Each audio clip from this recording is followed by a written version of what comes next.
Hello. Hello, എവിടുന്ന് വരുന്നു? തൃശ്ശൂരിൽ നിന്ന് വരുന്നു. അടിപൊളി. ഓക്കെ, അപ്പം എന്നെ ചെയ്യുവാണ്? ഞാനോ ഇവിടെ ലൈവ് ചെയ്യുന്നുണ്ട്, പിന്നെ സ്പോട്ടപ്പ് ചെയ്യുന്നുണ്ട്. ഓക്കെ, കാണാം. ആദ്യം ബേസിൽ ജോസഫ്. അല്ല, ഇപ്പോൾ ഒരുപാട് സന്തോഷമുണ്ട്. കാരണം പിന്നെ പുള്ളി നല്ല രീതിയിൽ തന്നെ മുന്നോട്ട് പോയിക്കൊണ്ടിരിക്കുകയാണ്. കാരണം ഒരു കയ്യിൽ കൊണ്ടെടുത്തൊരു സൂപ്പർ ഹീറോ, മലയാള സിനിമയിൽ സൂപ്പർ ഹീറോ ആദ്യമായിട്ടായിരിക്കും. ഇപ്പോൾ സെറ്റിലാണെങ്കിലും വളരെ നല്ല രീതിയിൽ തന്നെയാണ് ഷൂട്ടിങ് കംപ്ലീറ്റ് ചെയ്തത്. ഇപ്പോൾ ഇപ്പോഴത്തെ ഒരു ഇമോഷൻ ഷോട്ട് എടുത്തുകൊണ്ടിരിക്കുമ്പോൾ ഈ ടോവിയും ഇവരൊക്കെ പറഞ്ഞ് ഈ ലുഡോ കളിച്ചുകൊണ്ടിരിക്കുക. എന്താ പറയുക, എനിക്ക് തലയ്ക്ക് ഭ്രാന്ത് വരും. പക്ഷേ ഇതൊക്കെ എൻജോയ് ചെയ്യുക എന്നുള്ളതാണ്. നമ്മൾ ലൈഫിൽ കരിയറും കാര്യങ്ങളൊക്കെ എപ്പോഴും അതിൻ്റെ പാർട്ടായിട്ട് തന്നെ ഉണ്ടാവും. പക്ഷെ ആ കൂടുതൽ നമ്മൾ ജീവിക്കാൻ മറന്നു വരുന്നല്ലോ, ജീവിക്കുക. ഇനി അടുത്ത് ഒരു ഇൻട്രാക്ഷൻ വേണ്ടി വരും. അടുത്ത നമ്മളെ പക്കൂർ ചേട്ടൻ്റെ വോയിസ്. പക്രു ചേട്ടാ, അപ്പൊ നിങ്ങൾ അങ്ങോട്ടും ഇങ്ങോട്ടും ഇന്ററാക്ട് ചെയ്തു, അതായിരിക്കും അടിപൊളി. സൂപ്പർ. അപ്പൊ എന്തായാലും പക്രു ചേട്ടന്റെ മുന്നിൽ തന്നെ നമുക്ക് പക്രു ചേട്ടൻ ഇവിടെ വെക്കുന്നത് ഞങ്ങളുടെ സൈഡിലുള്ള പക്രു ചേട്ടന്റെ സൗണ്ട് കേൾക്കാം. അദ്ദേഹം ലൈവിലൊക്കെ സംസാരിക്കുന്ന രീതിയിൽ ആദ്യം ഫേസ്ബുക്കിൽ നിന്ന് വന്നിട്ട് സംസാരിക്കുന്നത്. നമസ്കാരം, ഒരുപാട് സന്തോഷം. കുറേ കാലമായി നമ്മളെല്ലാവരും കണ്ടിട്ട് നിങ്ങളോടൊക്കെ ഒന്ന് സംസാരിച്ചിട്ട്. എലീന, എന്തൊക്കെയുണ്ട് വിശേഷം? സുഖമായിട്ടിരിക്കുന്നോ? നാദർഷക്ക, എന്തുണ്ട്? ഇവിടെ തകർക്കുകയാണല്ലോ. ആ, ആണല്ലേ. ലിയോണ, ഞാൻ 12th വാൻ കണ്ടായിരുന്നു കേട്ടോ, വളരെ നന്നായിട്ടുണ്ട്. ഹലോ ആശാനെ, ഈ ശബ്ദം അറിയോ?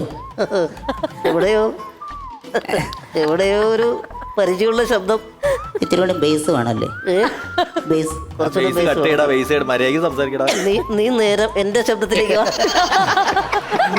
നീ നിന്റെ ബേസ് കെട്ടിയത് മര്യാദയ്ക്ക് സംസാരിക്കും. സ്വന്തമായിട്ട് ഇങ്ങനെ തകർത്തോ രണ്ടുപേരും വർത്തമാനം പറയാൻ പറ്റാത്ത അവസ്ഥയല്ലേ. അപ്പൊ ഞാൻ വേറെ ചോദ്യം ചോദിക്കാം. അതെ പക്രു ചേട്ടാ, നമ്മുടെ കോമഡി മാസ്റ്റേഴ്സ് ഒക്കെ എങ്ങനെ പോകുന്നു? സത്യം പറഞ്ഞ് ഇവിടെ വന്നിരിക്കുന്ന ഒരുപാട് സന്തോഷമുണ്ട്. കാരണം ഇവിടെ വരുന്ന ഓരോ കലാകാരന്മാരും അത്ര ഹൈലി ടാലൻറ്റഡ് ആയിട്ടുള്ള ആർട്ടിസ്റ്റുകളാണ്. നമ്മൾക്ക് അവിടെ ഇരിക്കുമ്പോൾ കിട്ടുന്നൊരു ഫീല്, ഇതൊക്കെ കാണാൻ കഴിഞ്ഞല്ലോ എന്ന് ആലോചിക്കുമ്പോൾ സത്യം പറഞ്ഞാൽ വളരെ സന്തോഷമുണ്ട്. ഈ ഇടയ്ക്ക് നിതീഷ് എന്ന് പറഞ്ഞൊരു പയ്യൻ വന്നിട്ട് പക്രുചേട്ടന്റെ സൗണ്ട് ചെയ്തായിരുന്നു, എങ്ങനെ ഉണ്ടായിരുന്നു? സത്യം പറഞ്ഞാൽ കുറച്ചും കൂടെ ബേസ് വേണം എന്ന് ഞാൻ പറയാറുണ്ട് ഇടയ്ക്ക്, വാട്സപ്പിലൊക്കെ അയച്ചു കൊടുക്കാറുണ്ട്. അപ്പൊ ഇനി നെക്സ്റ്റ് നമ്മൾ ആരെയാണ് കേൾക്കാൻ പോകുന്നത്? സ്പോട്ടപ്പാണ്. അവിടെയാണ് സ്പോട്ട്, നമുക്ക് അവിടെ നിന്ന് കേൾക്കാം. All the best. வயிற்றுக்கும் நெஞ்சுக்கும் நடுவில் சரியான வலி. நீங்கள் என்ன பண்ணுங்க, திடீர்னு இப்போ ரைட்டில் போனீங்கள, எண்ணில் டாக்டர் தர்மிலிங்கம் ஒருத்தர் இருப்பார். ஓ, நீங்கள் டாக்டர்? എൻ്റെ സബ്ജക്റ്റ് എടുക്കണം, ഞാൻ കോളേജിലേക്ക് പോകില്ല. ദീപത്തിവാകാർ, നാളെ ബർത്ത്ഡേ ആണ്, 12 മണിക്ക് വിളിക്കണം, മറക്കരുത്. ഞാൻ ഓർമ്മിക്കട്ടല്ലോ. സ്റ്റോറി ഇടണം, സ്റ്റാറ്റസ് ഇടണം, എൻ്റെ ടാഗ് ചെയ്യണം, എനിക്ക് ഷെയർ ചെയ്യാൻ വേണ്ടിയിട്ടാണ്. നിൻ്റെ ബർത്ത്ഡേ സ്റ്റാറ്റസ് ഇട്ടായിരുന്നു. നമുക്കിട്ട കാർഡ് இருந்தா எடுத்துக்கிடுவானவர், ப்ரூவாக இருந்தா பிடிங்கிடுவானவர். ஆனால் படிப்பு மட்டும் நமக்கு எடுத்துட முடியாது ப்ரோ. நீ அவர் எதிர்த்து ஜெயிக்கணும்னு நினச்சின்னா படி, நல்லா படித்து ஒரு அதிகாரத்தில் போய் உட்காரு. ஆனால் அதிகாரத்தில் இருந்ததுக்கப்புறம் அவனுக்கு நம்ம பண்ணுறதை விட எவனுக்குமே பண்ணாமல் இருக்கு. பகை வளர்த்துற விட அது கடுக்கிறது தான் முக்கியம். ஒரே மொழி பொறுக்கணும், ஒரே மொழி பேசணும், இதுதான் முதல்ல செய்கிறதுக்கு. നമ്മുടെ ഈ ഡിഫറൻഷ്യൽ ആംപ്ലിഫയറിൽ CMRRൽ ചെറിയൊരു കൺഫ്യൂഷൻ, അത് എങ്ങനെയാണ്? ഇപ്പോഴാണ് ഡൗട്ട് വയ്ക്കണേ? അല്ല, സാറെല്ലാം പറഞ്ഞ് ഇത് പാതിരാത്രി ഡൗട്ട് വയ്ക്കാമെന്ന്. എന്നാ നീ പാതിരാത്രി കുളിക്കടാ, ഇവിടെ ഭക്ഷണം കുത്തിക്കോട്ടെ അവൻ്റെ ഡൗട്ട്. സൂപ്പറായിരുന്നു കേട്ടോ. Thank you. ഞാൻ ആദ്യമേ ഒരു കാര്യം പറഞ്ഞോട്ടെ, കാരണം ഞാനത് കണ്ട് പെട്ടെന്ന് അത്ഭുതപ്പെട്ടുകൊണ്ട്. അത് ഞാൻ അവിടെ വാച്ച് ചെയ്യുമ്പോൾ ഞാൻ വിചാരിക്കുന്നത് ചിലത് ആ സിനിമയിലെ ഡയലോഗ് തന്നെയാണ് ഇവിടുന്ന് വരുന്ന അല്ലാന്ന് വിചാരിച്ച് ഞാൻ അവിടെ 2 മിനിറ്റൊക്കെ ഇങ്ങനെ സ്റ്റക്കായി. പിന്നെയാണ് അയ്യോ ഇവിടുന്നാണോ ആ സൗണ്ട് പോകുന്നതെന്ന് വരെ എന്നെ അത്ഭുതപ്പെടുത്തി. അതുപോലെ തന്നെ നമ്മുടെ മാസ്റ്റേഴ്സിനെ ഇംപ്രസ് ചെയ്യാൻ പറ്റുമോ എന്നുള്ളത് നമുക്ക് അവരോട് തന്നെ ഒന്ന് ചോദിച്ചു നോക്കാം. എന്താ നിതീഷിൻ്റെ എനിക്ക് ഭയങ്കരമായിട്ട് ഇഷ്ടമായെന്ന് വെച്ചിട്ടുണ്ടെങ്കിൽ, നിതീഷ് ഇപ്പോഴത്തെ ഏറ്റവും ലേറ്റസ്റ്റ് ആയിട്ടുള്ള എല്ലാ ശബ്ദങ്ങളും, അതായത് ബേസിലിൻ്റെ ശബ്ദം ഇപ്പോൾ ഫസ്റ്റ് ടൈമാണ് ഞാൻ കേൾക്കുന്നത്. പിന്നെ നമ്മളുടെ നസ്ലിൻ ഞാൻ എൻ്റെ പടത്തിലൊക്കെ അഭിനയിച്ച കക്ഷിയാണ്. നസ്ലിൻ്റെ ഒക്കെ ശബ്ദം കൃത്യമാണ്, കറക്റ്റാണ് അവൻ്റെ വോയിസൊക്കെ. ഇദ്ദേഹത്തിൻ്റെ മാത്രമാണ്, വിജയ് സേതുപതിയുടെ മാത്രമാണ് എനിക്കൊരു കുറച്ചേ ഉള്ളൂ, വളരെ കുറച്ചും കൂടി ശരിയാക്കിയാൽ നന്നായിരുന്നു എന്ന് തോന്നിയത് വിജയ് സേതുപതിയുടെ മാത്രമേ ഉള്ളൂ. ബാക്കിയെല്ലാം നിതീഷ് പൊളിച്ചടിക്കി. അത് നിതീഷിൻ്റെ ഒരു കപ്പാസിറ്റി മനസ്സിലായത് എവിടെയാണെന്നറിയോ? ധനുഷ് സാറിനെ ചെയ്ത സമയത്ത് അദ്ദേഹത്തിൻ്റെ ആ ഫീൽ വന്നു. അവിടെയാണ് എലീന പറഞ്ഞ ഞാൻ അവിടെ സ്റ്റക്കായി പോയി എന്ന് പറഞ്ഞു. ഞാൻ നോക്കിയത് ഞാൻ കണ്ടു.